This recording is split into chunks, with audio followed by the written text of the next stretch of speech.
아버님, 오랜만입니다. 정희가 박노인에게 인사를 건넸을 때 박노인은 잠시 말을 잇지 못했습니다. 그러다가 겨우 입을 열었어요. 아, 네. 그렇게요. 정말 오랜만이네요. 어색한 분위기를 민수와 미영이가 눈치채지 못했지만 순자에게는 그 모든 것이 다 보였습니다. 남편이 정희를 보는 눈빛, 정희가 남편을 대하는 태도, 그 모든 것이 단순한 처음 만나는 사이가 아니라는 걸 말해주고 있었어요. 우리 오래전에 서로 알고 지내던 사이였죠. 정희가 조심스럽게 말을 꺼냈을 때 순자의 가슴이 철렁 내려앉았습니다. 역시 맞았어요. 이 사람이 바로 남편의 첫사랑이었던 것입니다. 그래요? 순자는 겨우 말을 짜내며 웃어 보였지만 속으로는 천갈래 만갈래로 찢어지는 것 같았어요. 이런 일이 현실에 일어날 줄은 꿈에도 생각하지 못했거든요. 안녕하세요. 오늘도 저희 채널을 찾아주셔서 감사합니다. 구독과 좋아요는 무료이니 한 번씩 눌러주세요. 영상 제작에 큰 힘이 됩니다. 이야기 시작하겠습니다. 김순자는 오늘도 어김없이 마당 평상에 앉아 낡은 라디오를 켰습니다. 68년을 살아오면서 가장 편안한 시간이 바로 이 저녁 무렵이었죠. 골목 끝에서 들려오는 아이들의 웃음소리, 이웃집 굴뚝에서 피어오르는 하얀 연기, 그리고 라디오에서 흘러나오는 이미자의 동백아가씨가 어우러져 하루의 피로를 달래주었습니다. 순자는 무릎 위에 올린 바느질거리를 내려다보며 바늘의 실을 꿰었습니다. 손주 민준이의 겨울 장갑을 수선하는 일이었죠. 바늘 끝이 살짝 손가락을 찔렀지만 아프다는 표정도 짓지 않았습니다. 이런 작은 아픔쯤은 일상의 한 부분이었으니까요. 할머니, 저 왔어요. 대문이 삐걱거리며 열리더니 초등학교 4학년인 손주 민준이가 무거운 책가방을 메고 뛰어들어왔습니다. 얼굴이 발그레하게 달아오른 걸 보니 학교에서 집까지 한달음에 달려온 모양이었죠. 순자는 바느질거리를 옆으로 밀어두고 두 팔을 벌렸습니다. 우리 민준이 오늘 학교에서 뭐 배웠어? 얼굴이 왜 이렇게 빨개? 할머니, 오늘 체육 시간에 축구했어요. 우리 팀이 이겼어요. 민준이는 신이 나서 오늘 있었던 일들을 쏟아내기 시작했습니다. 어떤 친구가 골을 넣었는지, 점심시간에 뭘 먹었는지, 선생님이 숙제를 얼마나 내주셨는지까지. 순자는 고개를 끄덕이며 민준이의 이야기를 들어주었지만 마음 한편으로는 다른 생각에 잠겨 있었습니다. 어제 동네 슈퍼에서 장을 보다가 들은 이야기가 계속 머릿속을 맴돌았거든요. 슈퍼 앞에서 동네 아주머니 몇 명이 모여 수군거리는 소리였습니다. 박노인 어르신 젊을 때 참 바람둥이였다던데.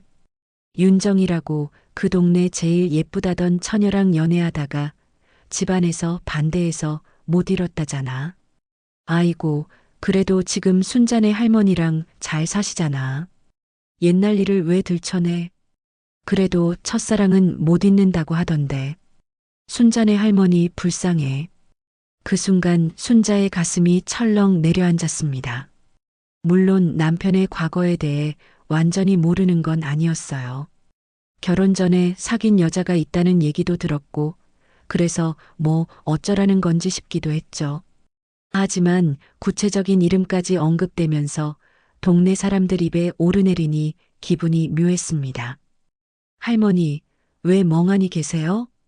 민준이의 목소리에 순자는 다시 현실로 돌아왔습니다. 아이 앞에서 이런 생각을 하고 있는 자신이 부끄러웠죠. 아니야, 민준이. 할머니가 잠깐 딴 생각했네. 배고프지? 할머니가 호떡 구워줄까? 네, 좋아요. 순자는 부엌으로 가서 호떡 반죽을 꺼내기 시작했습니다. 밀가루에 따뜻한 물을 조금씩 부어가며 반죽을 치대는 동안 마음속 복잡한 감정들도 함께 주무르는 것 같았어요. 결혼 40년 동안 박노인은 한 번도 바람을 피운 적이 없었습니다. 술도 담배도 안 하고 가족을 위해서만 살아왔죠. 하지만 가끔씩, 정말 가끔씩 박노인이 멀리 있는 뭔가를 바라보는 듯한 눈빛을 보일 때가 있었습니다. 저녁 뉴스를 보면서도, 신문을 읽으면서도, 심지어 순자와 대화를 나누면서도 어딘가 다른 곳에 마음이 가 있는 것 같은 순간들이요. 나랑 살면서도 그 여자가 마음속에 있던 건 아닐까? 순자는 이런 생각이 들 때마다 자신을 심하게 탓했습니다. 의심 많은 아내가 되고 싶지 않았거든요. 하지만 여자의 직감이라는 게 있잖아요. 설명할 수는 없지만 뭔가 이상한 기운을 느낄 때가 있었습니다. 호떡이 노릇노릇 익어가는 동안 순자는 창밖을 내다보았습니다. 뒷마당에서 박노인이 배추를 돌보고 있는 모습이 보였어요. 70세의 나이에도 허리를 굽혀 한 포기 한 포기 정성스럽게 보살피는 모습이 기특했습니다. 저런 성실한 사람이 다른 여자를 생각하고 있을 리 없다고 자신을 다독였지만 마음 한구석의 불안감은 쉽게 사라지지 않았어요. 할머니, 호떡 냄새 좋다. 민준이가 부엌으로 뛰어와서 순자의 허리를 껴안았습니다. 손주의 따뜻한 체온이 전해지면서 순자의 마음도 조금 따뜻해졌어요. 이런 평범하고 소중한 일상이 있는데 왜 자꾸 없는 걱정을 하는지 모르겠다고 생각했습니다. 저녁 7시가 되자 박노인이 손에 흙을 묻힌 채 집으로 돌아왔습니다. 세수를 하고 나서 식탁에 앉은 박노인의 모습을 보며 순자는 저녁 반찬을 차렸어요. 김치찌개에 계란말이, 시금치 나물에 멸치볶음까지. 소박하지만 정성이 담긴 상차림이었습니다. 오늘 배추가 어때요? 글쎄, 올해는 날씨가 이상해서 걱정이야. 너무 추워지면 얼어 죽을 수도 있고. 박노인의 대답은 언제나처럼 성실했습니다. 하지만 순자는 남편의 눈빛을 유심히 살펴보았어요.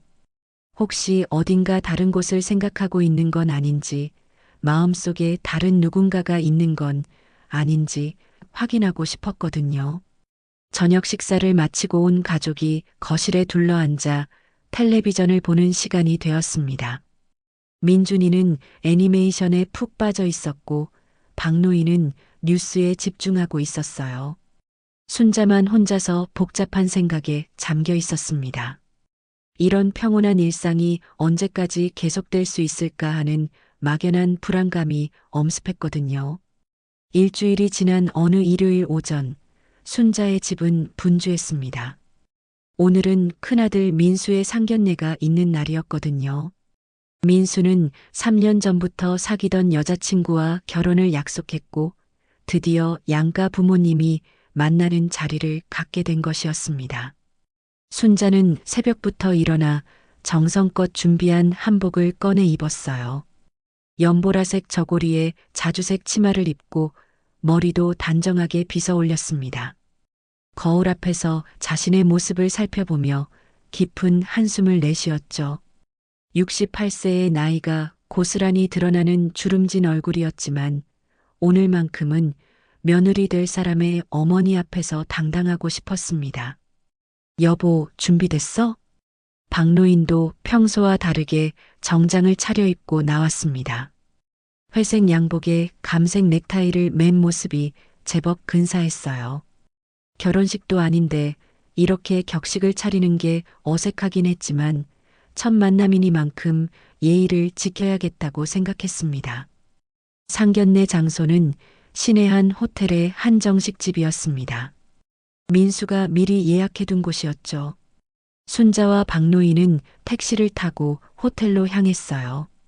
가는 길 내내 순자는 긴장으로 손바닥에 땀이 났습니다. 며느리 될 사람은 한 번 봤지만 그 어머니는 어떤 분일지 궁금하면서도 걱정이 되었거든요. 어머니, 아버지. 호텔 로비에서 민수가 손을 흔들며 달려왔습니다. 옆에는 예쁘게 단장한 미영이가 함께 있었어요. 미영이는 곱게 인사를 드렸고 순자는 며느리 될 사람의 얼굴을 다시 한번 자세히 살펴보았습니다. 착하게 생긴 얼굴에 예의 바른 모습이 마음에 들었어요. 미영이 부모님은? 어머니께서 조금 늦으신데요. 곧 오실 거예요. 한정식 집 안으로 들어가서 자리에 앉아 기다리는 동안 순자는 계속 문을 쳐다보았습니다. 어떤 분이 오실지, 첫인상은 어떨지, 우리 가족과 잘 맞을지 온갖 생각이 머릿속을 스쳐갔어요. 10분 정도 지났을 때 드디어 문이 열리며 한 여성이 들어왔습니다. 67세 정도로 보이는 나이에 단아한 한복을 입은 모습이었어요. 머리를 곱게 빗어 올리고 화장도 은은하게 한 모습이 품격 있어 보였습니다. 그런데 그 순간 순자의 숨이 멎었습니다. 그 여성의 얼굴을 보는 순간 뭔가 낯익다는 생각이 들었거든요. 어디서 본 듯한 느낌이었는데 곧이어 번개같이 떠오른 기억이 있었습니다. 몇 년 전 동네 잔치에서 본 오래된 사진 속 여자의 얼굴과 너무나 닮아 있었던 것이죠. 안녕하세요. 미영이 어머니 윤정희입니다. 정희가 공손히 인사를 드리며 자리에 앉았을 때 순자는 심장이 터질 것 같았습니다. 윤정희라는 이름을 들은 순간 머릿속이 하얘졌어요. 바로 동네 아주머니들이 말했던 그 이름이었거든요. 박노인의 첫사랑이라고 했던 그 여자의 이름 말입니다. 순자는 떨리는 목소리로 인사를 받았어요. 네, 안녕하세요. 민수 어머니 김순자입니다. 하지만 마음은 온통 혼란스러웠습니다. 설마 동명이인일까요? 아니면 정말로 남편의 첫사랑인 걸까요? 순자는 슬쩍 박노인의 표정을 살펴보았어요. 박노인의 얼굴은 굳어져 있었습니다. 평소에 보지 못했던 당황스러운 표정이었어요. 입술이 미세하게 떨리고 있었고 정희를 바라보는 눈빛이 복잡했습니다. 그 순간 순자는 확신했어요. 이 사람이 바로 그 윤정희가 맞다는 것을. 아버님, 오랜만입니다. 정희가 박노인에게 인사를 건넸을 때 박노인은 잠시 말을 잇지 못했습니다. 그러다가 겨우 입을 열었어요. 네. 그러게요. 정말 오랜만이네요. 어색한 분위기를 민수와 미영이가 눈치채지 못했지만 순자에게는 그 모든 것이 다 보였습니다. 남편이 정희를 보는 눈빛, 정희가 남편을 대하는 태도, 그 모든 것이 단순한 처음 만나는 사이가 아니라는 걸 말해주고 있었어요. 우리 오래전에 서로 알고 지내던 사이였죠. 정희가 조심스럽게 말을 꺼냈을 때 순자의 가슴이 철렁 내려앉았습니다. 역시 맞았어요. 이 사람이 바로 남편의 첫사랑이었던 것입니다. 그래요? 순자는 겨우 말을 짜내며 웃어 보였지만 속으로는 천갈래 만갈래로 찢어지는 것 같았어요. 이런 일이 현실에 일어날 줄은 꿈에도 생각하지 못했거든요. 식사가 시작되었지만 순자는 젓가락을 제대로 들 수 없었습니다. 손이 너무 떨려서 반찬을 집기도 힘들었어요. 민수와 미영이는 결혼 준비 얘기로 즐겁게 대화를 나누고 있었지만 순자의 귀에는 아무것도 들어오지 않았습니다. 박노인도 마찬가지였어요. 평소와 달리 말수가 적었고 계속 정희를 의식하는 듯한 모습이었습니다. 가끔씩 정희와 눈이 마주칠 때마다 어색하게 시선을 돌렸고 그럴 때마다 순자의 가슴은 더욱 아파왔어요. 아이들 결혼식은 언제쯤 올리실 생각이세요? 정희가 자연스럽게 화제를 바꾸며 물어봤을 때 순자는 겨우 정신을 차렸습니다. 네. 내년 봄쯤 생각하고 있어요. 그럼 서로 자주 만나게 되겠네요. 잘 부탁드립니다. 정희의 말에 순자는 억지로 미소를 지었지만 마음속으로는 이런 생각이 들었어요. 앞으로 이 사람과 사돈 관계가 되어야 한다니 어떻게 견뎌야 할까? 남편의 첫사랑과 한 가족이 되어야 한다는 현실이 너무나 가혹했습니다. 상견례가 끝나고 집으로 돌아가는 길, 순자는 박노인에게 묻고 싶은 말이 목까지 차올랐지만 차마 입 밖으로 내지 못했어요. 택시 안에서 둘 다 침묵을 지켰고 그 침묵이 모든 것을 말해주고 있었습니다. 집에 도착해서도 순자는 한동안 말을 하지 못했습니다. 마음속에서 불덩이처럼 타오르는 질투와 분노를 어떻게 표현해야 할지 몰랐거든요. 40년 동안 품어왔던 의심이 현실이 되어 눈앞에 나타난 순간 순자의 세계는 완전히 뒤바뀌고 말았습니다. 집에 돌아온 후 순자는 한복을 벗고 평상복으로 갈아입으면서도 계속 손이 떨렸습니다. 거울 앞에서 저고리 고름을 풀면서 오늘 있었던 일이 꿈이었으면 좋겠다고 생각했어요. 하지만 아무리 생각해봐도 현실이었습니다. 며느리 될 사람의 어머니가 바로 남편의 첫사랑인 윤정이었다는 사실 말입니다. 거실로 나왔을 때 박노인은 소파에 앉아 멍하니 천장을 바라보고 있었어요. 평소 같으면 뉴스를 보거나 신문을 읽고 있을 시간인데 오늘은 아무것도 하지 못하고 있었습니다. 순자는 박노인 맞은편에 앉으며 조심스럽게 입을 열었어요. 여보, 정희 씨 말이에요. 박노인이 깜짝 놀라며 순자를 쳐다봤습니다. 평소에 보지 못했던 당황스러운 표정이었어요. 왜 그래? 오늘 처음 만난 사이가 아니죠? 정희 씨가 그러던데 오래전에 알고 지내던 사이라고. 순자의 목소리는 떨리고 있었지만 최대한 평정심을 유지하려고 노력했습니다. 하지만 마음속으로는 폭풍이 몰아치고 있었어요. 박노인은 한참 동안 말없이 있다가 깊은 한숨을 내쉬었습니다. 그냥 옛일일 뿐이야. 젊을 때 잠깐 알고 지낸 사이고 이제는 아무 의미 없는 일이야. 잠깐 알고 지낸 사이라고요? 동네에서는 첫사랑이라고 하던데요.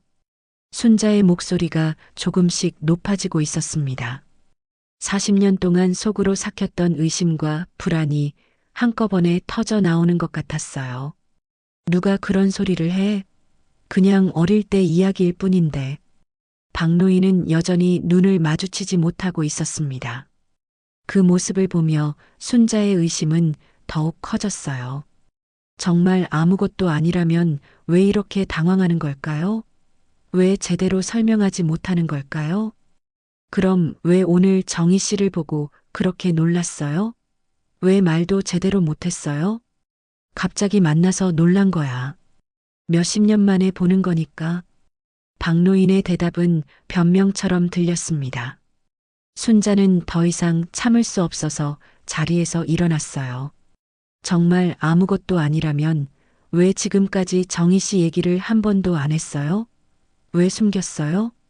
숨긴 게 아니라 말할 이유가 없었잖아. 말할 이유가 없었다고요? 앞으로 사돈이 될 사람인데요. 순자의 목소리가 점점 커지자 박노인도 당황해서 일어났습니다. 순자야, 진정해. 정말 아무것도 아니야. 나는 너하고 결혼해서 지금까지 행복하게 살았잖아. 하지만 순자의 귀에는 그 말이 거짓으로만 들렸습니다. 40년 동안 함께 살면서 남편의 말투와 표정을 다 알고 있는데 지금 박노인은 분명히 뭔가 숨기고 있었어요. 그날 밤 순자는 잠을 이루지 못했습니다. 옆에서 잠든 박노인을 바라보며 온갖 생각이 머릿속을 스쳐갔어요. 정말 아무것도 아닌 사이일까요? 아니면 아직도 마음속에 정의에 대한 감정이 남아있는 걸까요? 이틀 후 순자는 장을 보러 동네 슈퍼에 갔습니다. 평소보다 일찍 나간 것은 사람들을 피하고 싶어서였는데 하필 슈퍼 앞에 동네 아주머니 몇 명이 모여 있었어요.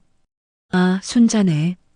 김복순 아주머니가 순자를 부르며 손짓했습니다. 순자는 마지못해 다가갔어요. 상견례 잘했어? 며느리 될 내 어머니는 어떻던? 네, 좋은 분이세요. 순자는 대충 대답하고 지나가려 했지만 다른 아주머니가 말을 이었습니다. 그런데 말이야, 며느리 어머니가 윤정이라면서 그 옛날 박노인하고 연애하던 바로 그 정이 맞아? 순자의 가슴이 다시 한번 철렁 내려앉았습니다. 역시 동네 사람들은 다 알고 있었던 거네요. 사돈네 장모가 옛 첫사랑이래. 아이고, 막장도 이런 막장이 없네. 그래도 다 옛날 일인데 뭐 어때? 지금은 각자 가정 있는 사람들이잖아.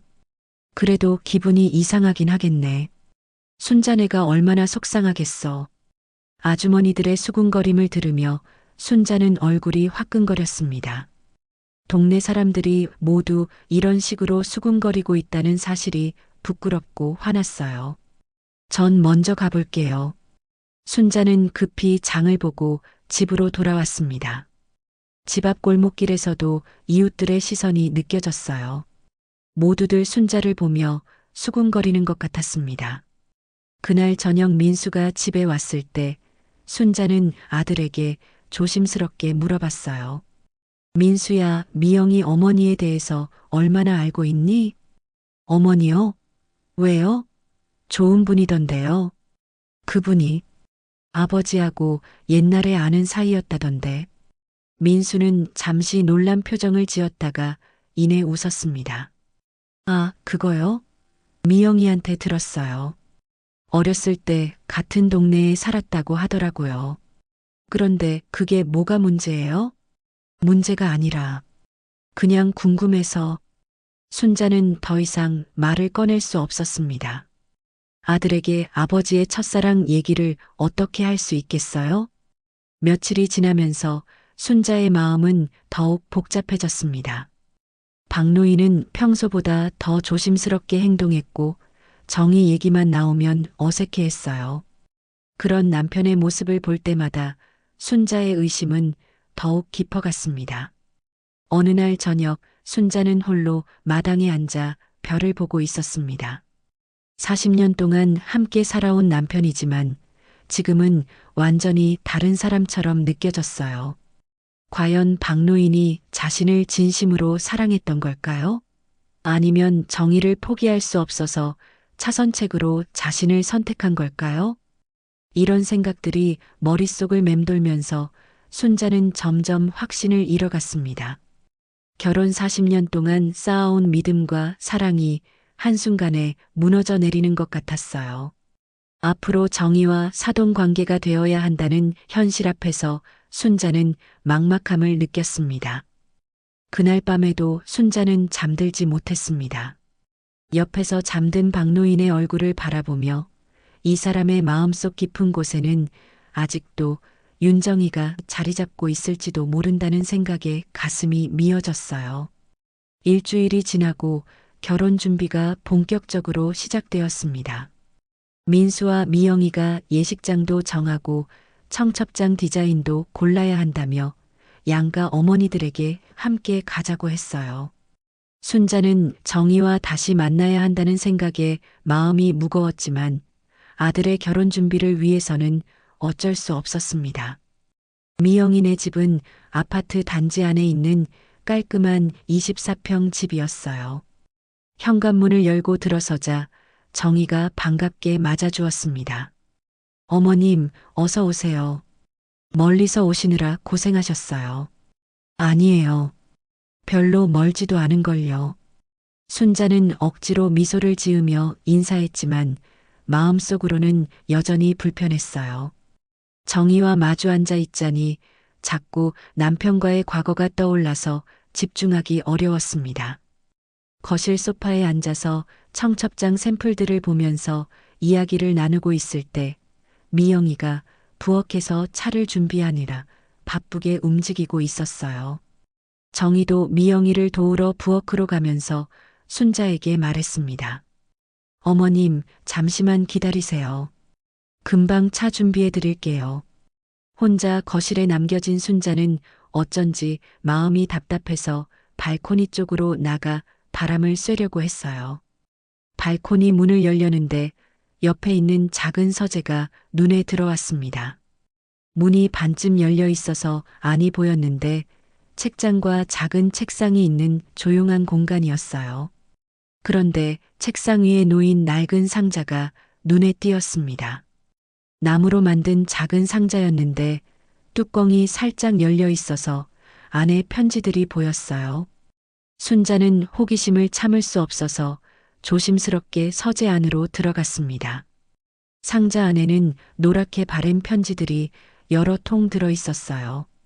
봉투에 적힌 글씨체가 어딘지 낯익어서 자세히 보니 박노인의 글씨와 너무나 비슷했습니다. 순자의 가슴이 두근거리기 시작했어요. 떨리는 손으로 편지 한 통을 꺼내서 펼쳐보았습니다. 첫 줄을 읽는 순간 순자의 숨이 멎었어요. 정희야, 널 두고 떠나는 게 평생의 한이다. 편지는 이어서 이렇게 적혀 있었습니다. 하지만 나는 가난을 이길 자신이 없다. 너를 행복하게 해줄 수 없는 내가 미워진다. 사랑한다는 말로는 현실을 바꿀 수 없다는 걸 이제야 깨달았다. 언젠가 내가 성공해서 너를 다시 찾을 수 있기를 바라지만 그때까지 너를 기다리라고 할 수는 없다. 미안하다, 정희야.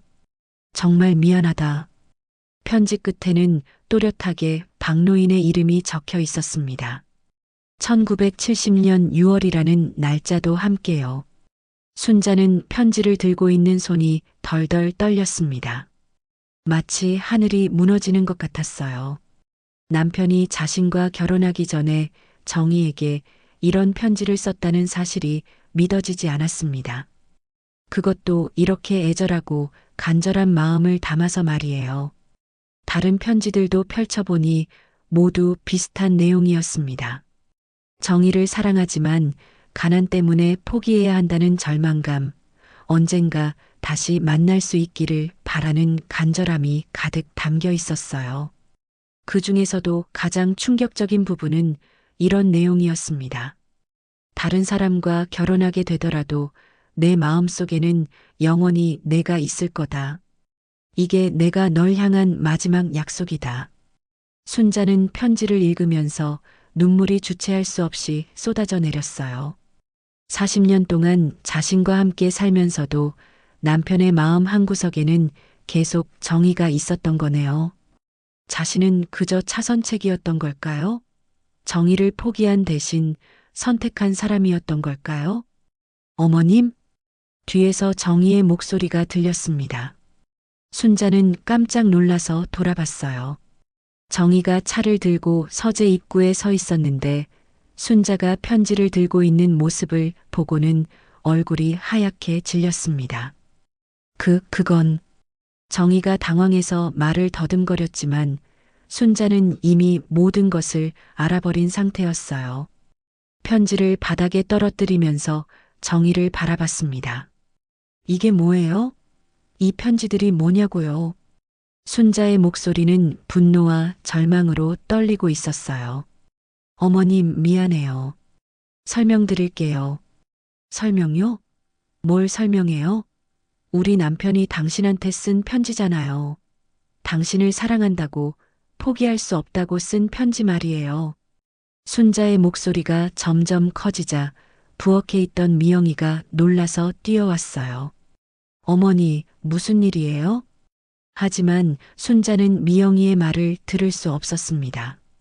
머릿속이 온통 하얘졌고 가슴이 터질 것 같았어요. 40년 동안 믿어왔던 결혼 생활이 한순간에 거짓말처럼 느껴졌습니다. 어머님, 진정하세요. 제가 다 설명해 드릴게요. 정희가 조심스럽게 다가왔지만 순자는 뒤로 물러섰어요. 설명은 무슨 설명이에요? 이 편지들이 모든 걸 말해주잖아요. 우리 남편이 당신을 얼마나 사랑했는지, 지금도 마음속에 당신이 있는지 다 알겠어요. 순자는 더 이상 그 자리에 있을 수 없어서 서재에서 뛰쳐나왔습니다. 현관에서 신발을 신으면서도 눈물이 멎지 않았어요. 어머님, 어디 가세요? 미영이가 따라오며 말렸지만 순자는 그냥 집을 나서버렸습니다. 집으로 가는 길 내내 편지 내용이 머릿속에서 맴돌았어요. 특히 다른 사람과 결혼하게 되더라도 내 마음속에는 영원히 내가 있을 거다라는 문장이 계속 떠올라서 가슴이 미어졌습니다. 집에 도착해서도 순자는 진정할 수 없었어요. 거실을 이리저리 돌아다니면서 어떻게 해야 할지 몰랐습니다. 잠시 후 박노인이 밭일을 마치고 돌아왔는데 순자의 모습을 보고는 놀랐어요. 왜 그래? 무슨 일 있어? 순자는 박노인을 똑바로 쳐다보며 떨리는 목소리로 물어봤습니다. 당신, 이 편지 뭐예요? 정희 씨한테 쓴 이 편지가 뭐냐고요? 물론 편지는 정희의 집에 두고 왔지만 그 내용은 순자의 머릿속에 생생하게 각인되어 있었어요. 박노인은 순자의 분노에 찬 눈빛을 보고는 무슨 일인지 직감한 듯 얼굴이 굳어졌습니다. 박노인은 순자의 분노에 찬 눈빛을 보고는 한참 동안 말을 잇지 못했습니다. 입술이 파르르 떨리더니 결국 고개를 푹 떨어뜨렸어요. 그 모습을 본 순자는 더욱 화가 치밀어 올랐습니다. 대답해요. 정희 씨한테 쓴 그 편지들이 뭐냐고요. 당신을 영원히 사랑한다고 마음속에 계속 있을 거라고 쓴 그 편지 말이에요. 순자야. 그건 뭐예요? 아직도 변명하려고 해요? 순자의 목소리가 집안을 울릴 정도로 커졌습니다. 결혼 40년 동안 이렇게 큰 소리로 싸운 적이 없었는데 오늘은 더 이상 참을 수가 없었어요. 나는 뭐예요? 당신이 정희 씨를 포기하고 어쩔 수 없이 선택한 사람이에요? 40년 동안 속으면서 살았던 거예요? 박노인이 비틀거리며 소파에 주저앉았습니다. 얼굴이 새하얗게 질려서 마치 10년은 더 늙어 보였어요. 가슴을 움켜쥐며 거친 숨을 몰아쉬었습니다. 여보, 괜찮아요? 순자는 화가 나 있었지만 남편의 몸이 걱정되어서 다가갔어요. 하지만 박노인은 고개를 젓기만 할 뿐 제대로 된 대답을 하지 못했습니다. 그 후 며칠 동안 두 사람 사이에는 차가운 침묵만이 흘렀습니다. 박노인은 평소보다 더 일찍 밭으로 나가고 늦게 들어왔고 순자는 남편과 눈도 마주치지 않으려 했어요. 식사 시간에도 대화 없이 조용히 밥만 먹었습니다. 민수는 부모님 사이의 어색한 분위기를 눈치챘지만 무슨 일인지 알지 못해서 그냥 넘어갔어요. 다만 결혼식이 한 달 앞으로 다가오면서 준비할 것들이 많아서 부모님을 자주 찾아왔습니다. 어머니, 아버지, 다음 주 토요일에 친척들 모시고 작은 모임 하나 하려고 해요. 결혼식 전에 미리 인사드리는 자리로요. 민수의 말에 순자는 내심 걱정이 되었습니다. 친척들이 모이면 또 정희 이야기가 나올 텐데 어떻게 견뎌야 할지 막막했어요. 꼭 해야 하니? 네, 미영이 쪽 친척들도 오시고 우리 쪽 친척들도 서로 인사드려야죠. 괜찮으시죠?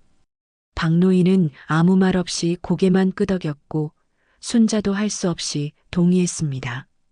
토요일이 되어 민순의 집에 양가 친척들이 모였습니다. 순자 쪽에서는 시동생 부부와 조카들이 왔고 정혜 쪽에서도 여러 친척들이 참석했어요. 총 20명 정도가 모인 꽤 큰 자리였습니다. 처음에는 화기애애한 분위기였어요. 서로 인사를 나누고 결혼 준비 이야기를 하면서 즐겁게 시간을 보냈습니다. 순자도 최대한 평정심을 유지하려고 노력했고 정희와는 필요한 말만 주고받았어요. 문제는 식사를 마치고 술자리가 시작되면서 생겼습니다. 박노인의 동생인 박철수가 평소보다 술을 많이 마셨는데 원래 술만 마시면 말이 많아지는 성격이었거든요. 형님, 오늘 기분 어때요? 오랜만에 정희 씨 만나니까?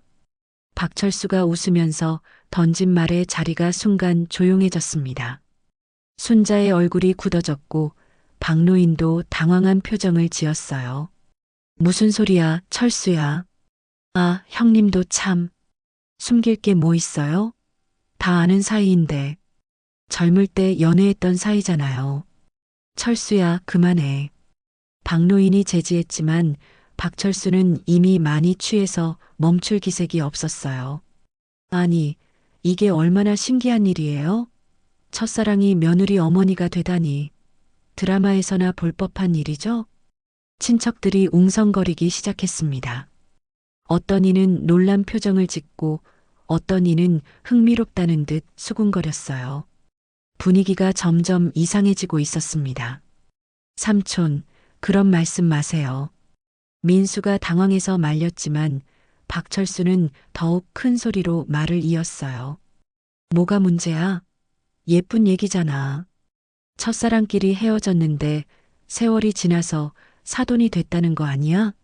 이거야말로 운명이지.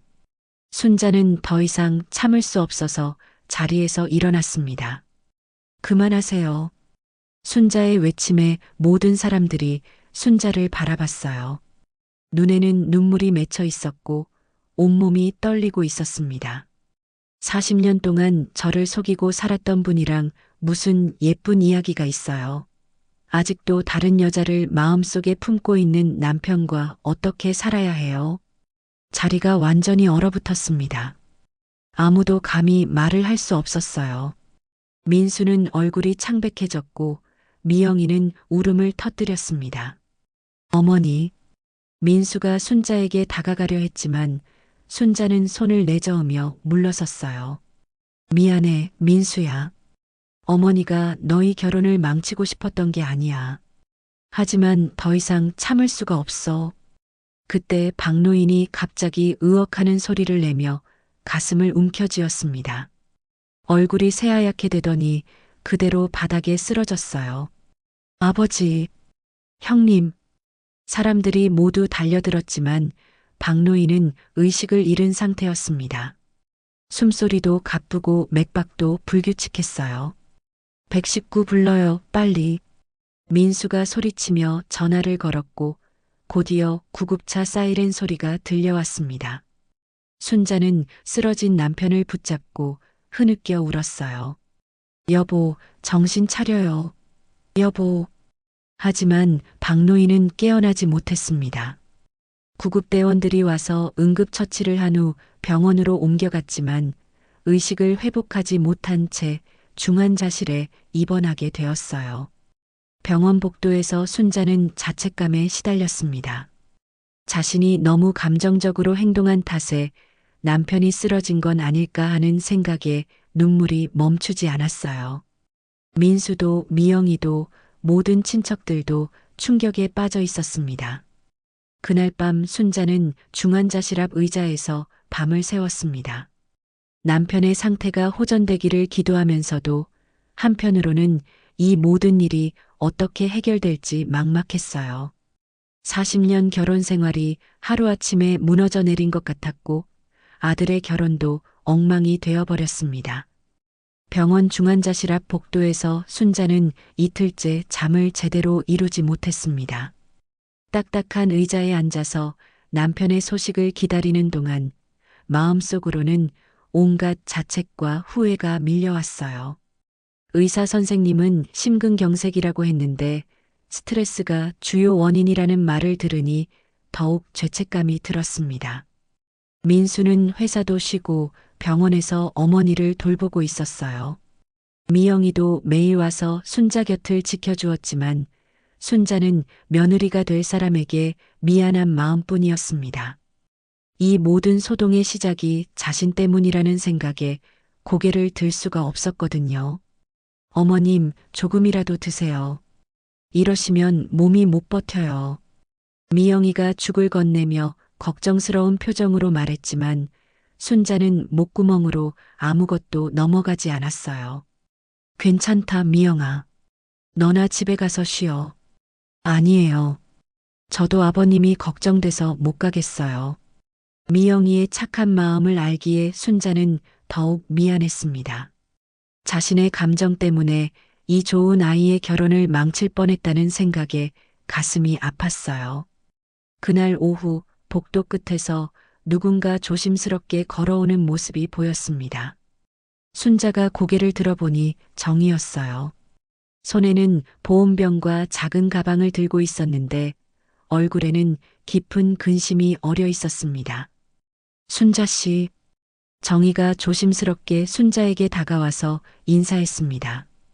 순자는 정희를 보자 다시 마음이 복잡해졌어요.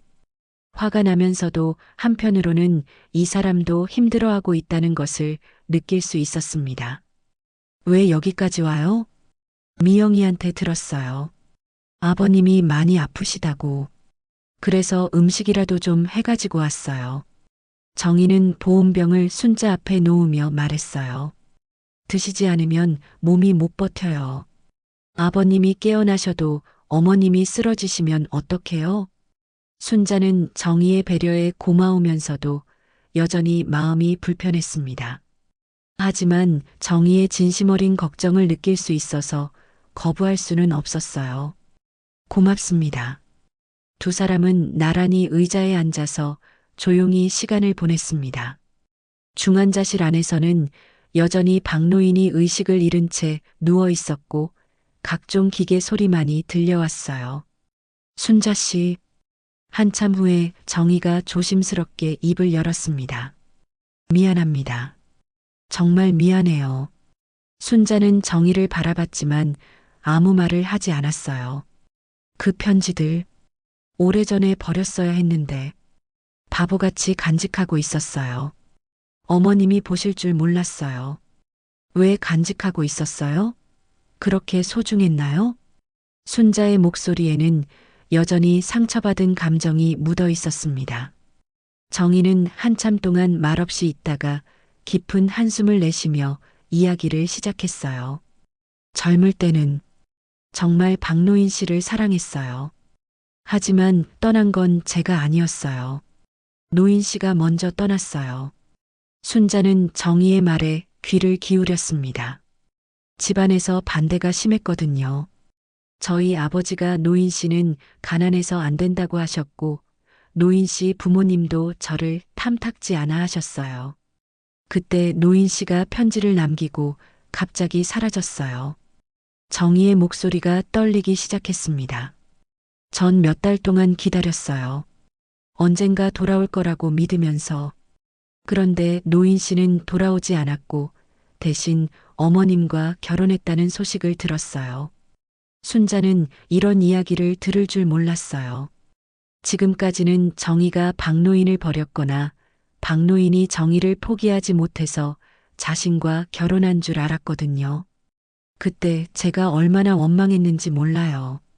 사랑한다고 해놓고 왜 혼자 결정했는지, 왜 저와 상의도 없이 떠났는지 정말 많이 울었어요. 정희의 눈가에 눈물이 맺혔습니다. 그 후에 전 다른 사람과 결혼했어요. 미영이 아버지와요. 하지만 그 사람도 일찍 세상을 떠나서 혼자 아이를 키워야 했어요.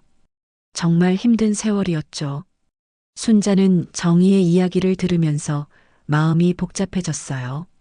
지금까지 자신이 알고 있던 것과는 완전히 다른 이야기였거든요.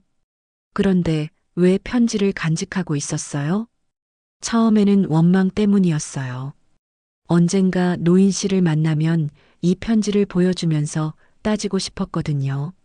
하지만 세월이 지나면서 그냥 추억이 되어버렸어요. 젊은 시절의 아픈 기억이지만 그래도 제 인생의 한 부분이었으니까요. 정희는 손수건으로 눈물을 닦으며 계속 말했습니다. 순자 씨, 정말 미안해요. 제가 그 편지들을 제대로 처리하지 못해서 어머님께 상처를 드렸어요. 하지만 한 가지는 알아주세요. 노인 씨는 어머님과 결혼한 후로는 정말 가정적인 남편이었어요. 동네에서도 소문났거든요. 부인을 얼마나 아끼는지. 순자는 정희의 말을 듣고 있자니 지금까지 자신이 얼마나 잘못 생각하고 있었는지 깨달았어요.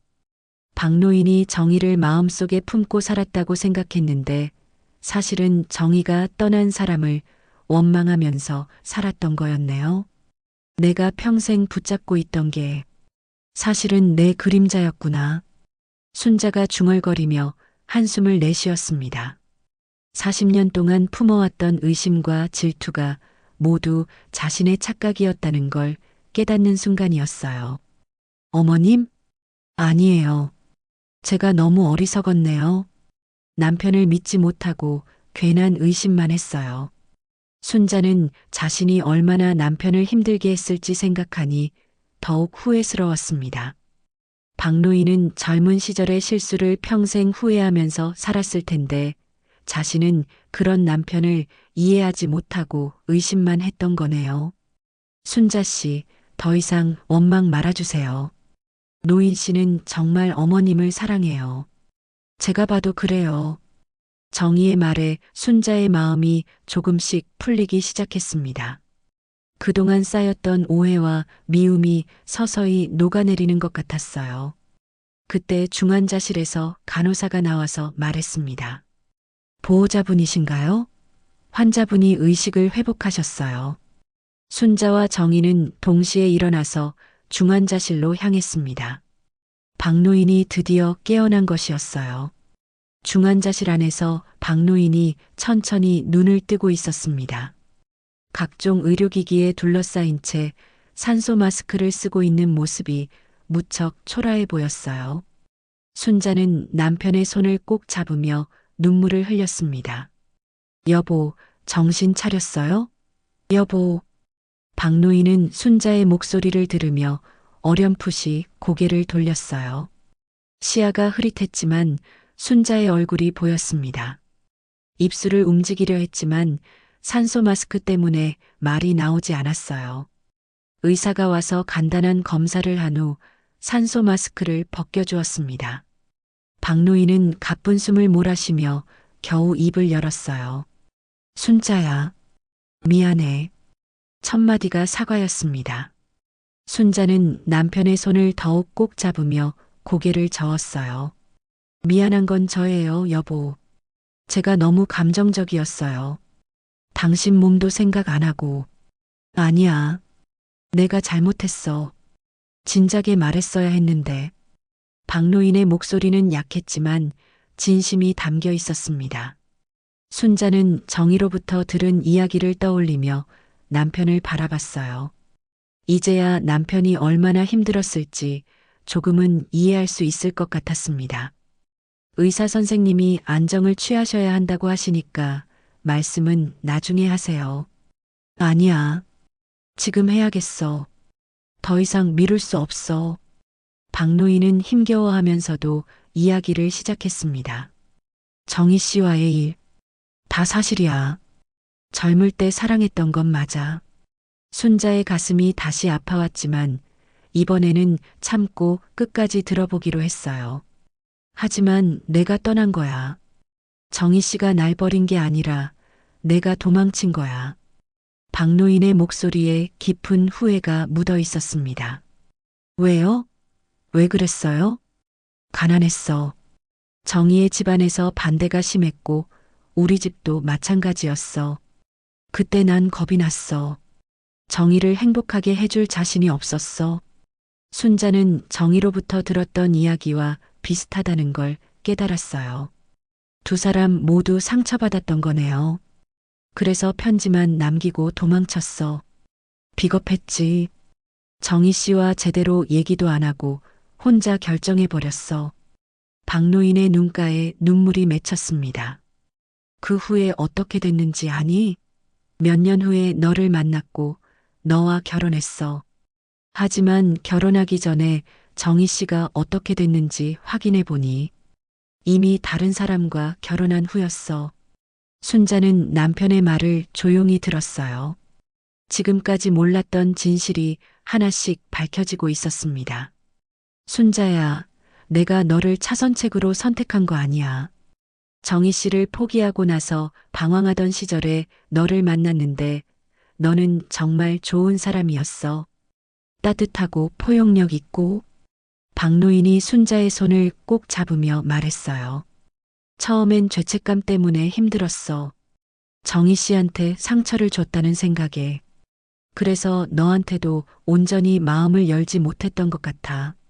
정희 씨를 왜 내 앞에서 숨겼어요? 나보다 아직도 정희 씨가 마음에 있던 거죠? 순자가 눈물을 흘리며 물었을 때 박노인은 고개를 저었습니다. 아니야. 정희 씨는 이미 과거야. 하지만 내가 저지른 잘못 때문에 너한테 상처 줄까봐 말 못한 거야. 무슨 상처요?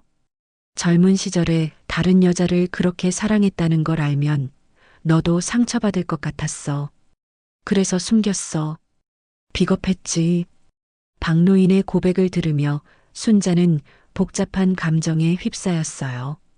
한편으로는 안도감이 들었고 한편으로는 남편이 40년 동안 혼자 짊어지고 살았을 무게가 느껴졌습니다. 여보, 정희 씨랑 다시 만나고 나서는 어땠어요? 혹시 옛 감정이? 없어. 정말 없어. 박노인이 단호하게 말했습니다. 상견례 때 정희 씨를 보는 순간 정말 깜짝 놀랐어. 하지만 옛 감정보다는 미안함이 더 컸어. 내가 상처 줬던 사람인데 이제 사돈이 되다니. 어떻게 대해야 할지 몰랐어. 순자는 남편의 진심을 느낄 수 있었어요. 40년 동안 함께 살면서 남편이 거짓말하는 걸 본 적이 없었는데 지금도 진실을 말하고 있다는 확신이 들었습니다. 그럼 나는 뭐예요? 40년 동안 진짜 사랑했던 거예요? 순자야. 박노인이 순자의 얼굴을 바라보며 간절한 목소리로 말했습니다. 너는 내 인생에서 가장 소중한 사람이야. 정희 씨는 젊은 시절의 첫사랑이었지만 너는 내 평생의 동반자야. 너 없이는 살 수 없어. 순자의 눈에서 눈물이 주체할 수 없이 흘러내렸어요. 40년 동안 품어왔던 의심과 불안이 한순간에 눈 녹듯이 사라지는 기분이었습니다. 왜 진작에 이런 말 안 했어요? 40년 동안 얼마나 불안했는지 몰라요. 미안해. 정말 미안해. 내가 소심했어. 과거 일로 너를 힘들게 하고 싶지 않았는데 오히려 더 힘들게 만들었네. 박노인과 순자는 한참 동안 서로의 손을 잡고 울었습니다. 40년 결혼 생활에서 이렇게 속마음을 털어놓은 건 처음이었어요. 여보, 이제 정희 씨를 어떻게 대해야 할까요? 사돈이 되는 건데. 자연스럽게 지내면 되겠지. 정희 씨도 좋은 사람이야.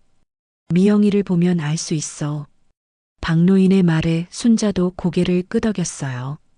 정희로부터 들은 이야기를 생각해 보니 정희도 피해자였던 셈이네요. 오히려 더 많이 상처받았을 수도 있고요. 정희 씨한테 미안해요. 제가 너무 감정적으로 굴었어. 괜찮을 거야. 정희 씨도 이해할 거야. 그때 중환자실 문이 열리며 의사가 들어왔습니다. 많이 좋아지셨네요. 하지만 아직은 안정이 필요하니까 면회는 짧게 해주세요. 순자는 고개를 끄덕이며 일어났어요. 남편의 손을 한 번 더 꼭 잡으며 말했습니다. 여보, 이제 다 좋아질 거예요. 우리 다시 시작해요. 고마워, 순자야. 정말 고마워. 박노인의 얼굴에 오랜만에 평온한 미소가 떠올랐습니다. 순자도 마음 깊은 곳에서 무거운 짐 하나가 내려진 기분이었어요. 중환자실을 나서며 순자는 복도에서 기다리고 있던 정희를 봤습니다. 이제는 미움이나 질투가 아닌 동병상련의 마음으로 정희를 바라볼 수 있었어요. 두 사람 모두 같은 남자 때문에 40년 동안 상처받으며 살았던 거니까요. 박노인이 병원에서 일주일 더 입원한 후 집으로 돌아왔습니다. 의사는 완전히 회복되려면 시간이 걸리지만 일상생활에는 문제 없다고 했어요. 순자는 남편을 정성껏 돌보면서 그동안 쌓였던 서운함들을 모두 내려놓았습니다. 40년 동안 서로에게 하지 못했던 진심 어린 대화를 나누며 부부는 오히려 더 가까워졌어요. 결혼식이 2주 앞으로 다가오자 민수는 걱정스러운 마음으로 부모님께 말했습니다. 어머니, 아버지, 결혼식 어떡하죠? 연기할까요? 왜 연기해? 아버지도 괜찮아지셨는데. 순자가 단호하게 말하자 박노인도 고개를 끄덕였어요. 민수야, 내 결혼을 위해서 우리가 얼마나 기다렸는데. 예정대로 하자.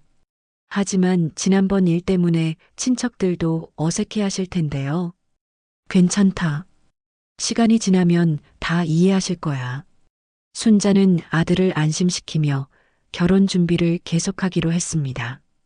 사실 마음 한구석에서는 정희와 다시 마주해야 한다는 부담감이 있었지만 이제는 피하지 않기로 결심했어요. 결혼식 일주일 전 순자는 정희에게 전화를 걸었습니다. 한참을 망설이다가 용기를 내어 번호를 돌렸어요. 여보세요. 정희 씨, 순자입니다. 전화 너머로 잠시 침묵이 흘렀습니다. 아, 순자 씨. 노인 씨는 괜찮으세요? 네, 많이 좋아지셨어요. 정희 씨, 시간 되시면 한번 만날 수 있을까요? 할 이야기가 있어서요. 네, 좋아요. 언제, 어디서 만나실래요? 둘은 동네 카페에서 만나기로 약속했습니다. 며칠 후 순자는 깔끔한 옷차림으로 카페로 향했어요. 정희는 이미 와서 기다리고 있었는데 순자를 보자 조심스럽게 일어나서 인사했습니다. 어서 오세요. 정희 씨도 일찍 오셨네요. 두 사람은 마주 앉아서 커피를 시켰어요. 처음에는 어색한 분위기였지만 순자가 먼저 입을 열었습니다. 정희 씨, 지난번에 제가 너무 감정적으로 굴었어요. 미안합니다. 아니에요. 충분히 그러실 만했어요. 저도 편지를 제대로 처리하지 못해서 죄송해요. 이제 다 지난 일이에요. 오히려 덕분에 남편과 40년 만에 제대로 된 대화를 할 수 있었어요. 순자의 말에 정희의 표정이 밝아졌습니다. 다행이네요. 노인 씨도 그동안 힘드셨을 거예요. 정희 씨도 많이 힘드셨죠? 혼자 아이 키우시느라. 그래도 미영이가 잘 커져서 다행이에요. 두 사람은 서로의 지난 세월에 대해 조심스럽게 이야기를 나눴습니다. 젊은 시절의 상처에서 시작된 인연이었지만 이제는 각자 다른 길을 걸어온 중년 여성으로서 서로를 이해할 수 있었어요. 정희 씨, 우리 이제 사돈이 되는 거잖아요. 과거는 과거로 묻고 앞으로 좋은 관계 맺어요. 순자가 손을 내밀자 정희도 그 손을 잡았습니다. 고맙습니다, 순자 씨. 저도 그러고 싶었어요. 두 사람의 악수에는 용서와 화해의 의미가 담겨 있었어요. 40년 동안 서로 모르는 사이에 상처받으며 살아왔지만 이제는 서로를 이해하는 동반자가 될 수 있을 것 같았습니다. 드디어 결혼식 날이 되었습니다. 예식장은 아름다운 꽃으로 장식되어 있었고 하객들이 하나둘 모여들었어요. 순자는 정성껏 준비한 한복을 입고 박노인은 정장을 차려입었습니다. 아직 완전히 회복되지는 않았지만 아들의 결혼식에는 꼭 참석하고 싶어 했어요. 지난번 소동 때문에 친척들 사이에서는 어색한 분위기도 있었지만 시간이 지나면서 자연스럽게 풀렸습니다. 무엇보다 신랑 신부가 행복해하는 모습을 보니 모든 사람들이 축복해 주었어요.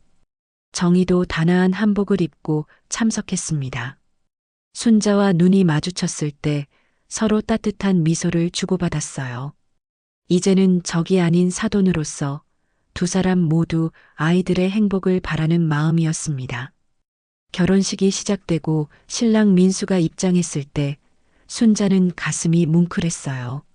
얼마 전까지만 해도 어린아이 같았던 아들이 이제 한 가정의 가장이 되는 순간이었거든요. 이어서 신부 미영이가 입장했습니다. 순백의 웨딩드레스를 입은 미영이는 정말 아름다웠어요. 순자는 이런 좋은 며느리를 만난 것에 감사했습니다. 미영이는 지난 어려운 시간 동안에도 변함없이 가족을 챙겨준 고마운 사람이었거든요. 신부가 신랑 옆에 서자 주례가 식을 시작했습니다. 평범하지만 감동적인 결혼식이었어요. 두 사람이 서로에게 사랑을 약속하는 모습을 보며 하객들은 모두 뭉클해했습니다. 이제 신랑 신부가 양가 부모님께 큰절을 올리겠습니다. 민수와 미영이가 양가 부모님 앞에서 큰절을 올릴 때 순자의 눈가에 눈물이 맺혔어요. 지난 몇 개월 동안의 힘든 시간들이 모두 보상받는 느낌이었습니다. 신랑 신부가 퇴장하는 순간 손주 민준이가 갑자기 뛰어나와서 신부의 드레스 자락을 잡으며 활짝 웃었어요. 그 모습이 너무나 사랑스러워서 하객들이 모두 웃음을 터뜨렸습니다. 삼촌, 이모 축하해요. 민준이의 순수한 축하 인사에 신랑 신부도 환하게 웃으며 민준이를 안아 올렸어요. 세 사람이 함께 웃는 모습을 보며 순자는 가족이라는 게 얼마나 소중한지 다시 한번 깨달았습니다. 결혼식이 끝나고 피로 연장에서 순자는 정희와 나란히 앉아 있었어요. 이제는 어색함 없이 자연스럽게 대화를 나눌 수 있었습니다. 순자 씨, 정말 좋은 결혼식이었어요. 정희 씨도 고생 많으셨어요.